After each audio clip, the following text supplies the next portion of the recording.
Okay, so let's get right into it. We're going to talk about the really ambitious story of Brazil's digital currency, DREX, and a pretty dramatic pivot it just took. And really, it all comes down to this one big question. What happens when a huge digital currency dream slams into reality? This is exactly what Brazil's central bank had to figure out.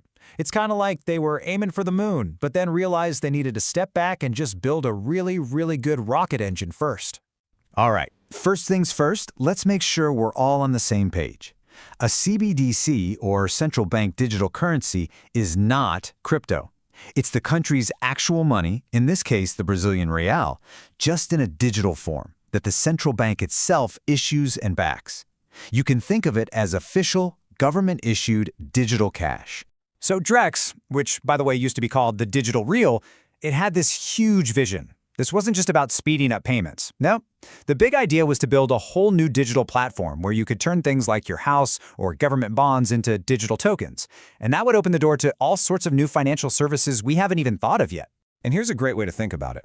The money, the real, is still the same. Its value doesn't change. But this new format, it's like upgrading money to USB-C. It lets it plug into smart contracts to automate all kinds of stuff. Imagine buying a car, and the second your payment goes through, the title instantly and automatically transfers to you. That's the kind of power we're talking about. Okay, so that was the dream. But how did this grand vision actually hold up in the real world? Well, this is where things get interesting. The initial plan hit a major wall, a point where the theory crashed right into the hard reality of actually building this thing. I mean, this project was moving incredibly fast. They went from just an idea in 2020 to a full-blown pilot program with all the major banks by 2023. That's wild. But then, 2024 hits, and they run into a serious obstacle, which forced that huge pivot in 2025. The tech they chose was super ambitious. They went with what's called a distributed ledger technology, or DLT, specifically one that worked with Ethereum. The goal was to take all the cool tools from the world of decentralized finance, DeFi, and use them for things like automated lending, but do it all inside a safe, regulated environment controlled by the central bank. But this is where they hit that famous problem. They started asking, wait a minute, can we actually have it all? Could they really build a system that was perfectly private, could scale up for the entire country, and was fully programmable, all at the same time? It turns out that's a lot harder than it sounds. And this table really breaks down that core conflict, what people are calling the DREX trilemma. Think of it like this. You can have privacy, scalability, or programmability, but trying to get all three was nearly impossible. For instance, they needed top-notch privacy because Brazil has really strict bank secrecy laws. But the tech that gave them that privacy was just way too slow and expensive for a whole country.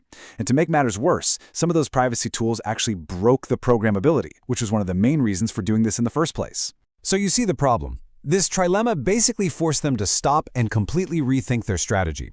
They realized that chasing this perfect do-it-all blockchain system was actually getting in the way of making any real progress. And this is where the new central bank president, Gabriel Galipolo, comes in. He basically said, hold on, the technology shouldn't be the goal. We need to focus on the problem we're trying to solve. And just like that, the focus shifted from let's build a cool blockchain to let's solve a real-world problem. The tech was now just a tool to get the job done. And that led to the big, surprising announcement that really changed everything.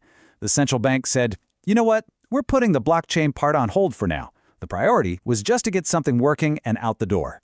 The new, simpler goal, launch by mid-2026. So the whole project got way more focused. Instead of trying to reinvent the entire financial system at once, DREX is now aimed at solving one very specific and very annoying problem, making it easier for businesses to get loans.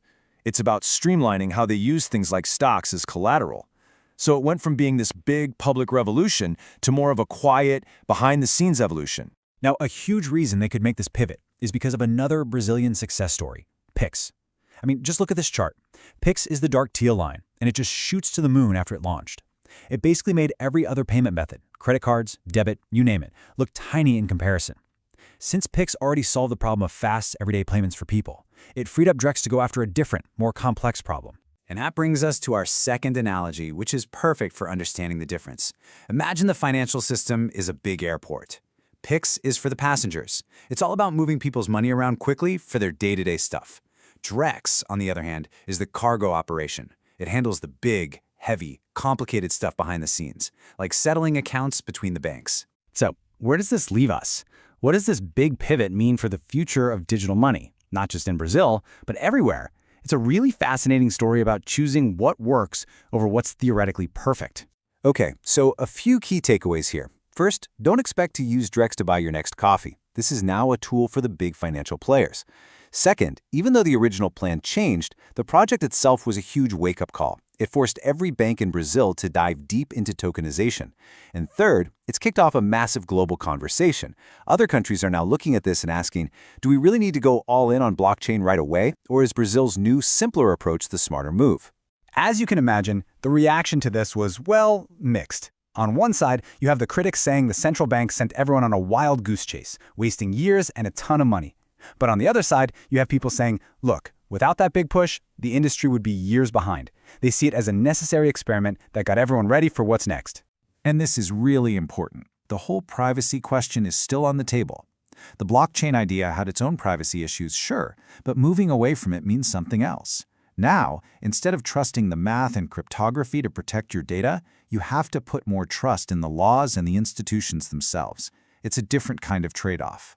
So, to wrap this all up, the story of DREX is definitely not over. This pivot might have answered some questions, but it's opened up a bunch of new ones. And these are what we call the big knowledge gaps, the things we'll all be watching for next.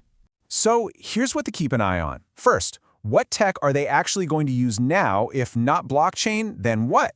Second, how are they going to guarantee user privacy without the cryptographic tools they just decided not to use? And finally, the billion-dollar question. Is this new pragmatic approach the smart way forward for everyone, or is it a step back? The answer to that could really shape the future of digital money all over the world.